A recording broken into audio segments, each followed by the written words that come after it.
Motif perampokan satu keluarga di Bogor, Jawa Barat hingga menewaskan seorang suami dilatar belakangi faktor ekonomi. Hal itu disampaikan oleh Kasat Reskrim Polres Bogor AKP Teguh Kumara pada Senin 23 September 2024 lalu. Dalam aksi perampokan sadis itu terdapat 4 maling yang ditangkap, diantaranya berinisial S, D, C, dan O yang sudah ditetapkan sebagai tersangka. Adapun tersangka D dengan korban tewas berinisial HS ternyata sudah saling kenal. Ia mengatakan kendaraan roda 4 yang di mana korban tewas ditemukan itu merupakan milik pelaku D selaku otak dari aksi kejahatan ini. Hal tersebut lantaran sebuah mobil Calya milik D digadaikan kepada HS sebesar 23 juta rupiah. Alasan kuat dibalik aksi perampokan hingga pembunuhan serta penganiayaan terhadap 3 anggota keluarga lainnya ini didasari gadai kendaraan tersebut. Teguh Kumara mengatakan korban mendesak pelaku untuk menebus kendaraan tersebut. Namun pelaku tidak mampu membayar sehingga timbullah niat jahat untuk menghabisi nyawa korban.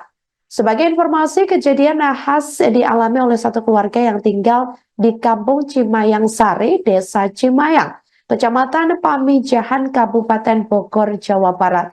Keluarga tersebut diduga menjadi korban pencurian dengan kekerasan hingga mengakibatkan 1 orang tewas dan 3 orang lainnya luka-luka. Bahkan mobil salah satu barang bukti yang kita amankan yaitu mobil Calya yang pada saat kejadian berada di rumah korban itu adalah mobil yang digadaikan oleh tersangka D kepada korban HS sebelumnya sebesar 23 juta. Namun karena desakan korban HS selalu menagih dan tersangka D tidak mampu untuk membayar, timbullah niat untuk melakukan kejahatan itu dengan tujuan utamanya ya untuk mengambil barang-barang berharga milik korban. Beberapa diantaranya adalah mobil expander milik korban, mengambil kembali mobil Calya yang digadaikan oleh tersangka D kepada korban, dan beberapa barang bukti lainnya yang kami amankan yaitu ada perhiasan emas milik keluarga korban.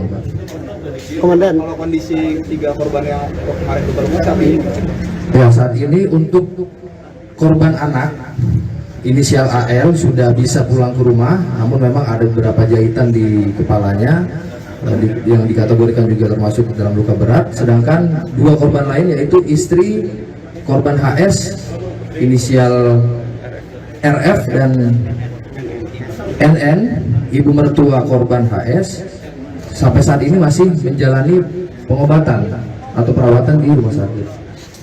Dan korban ini sering mengupload kehidupan di rumahnya yang cukup bagus begitu. Apakah ini juga gara-gara seperti itu juga?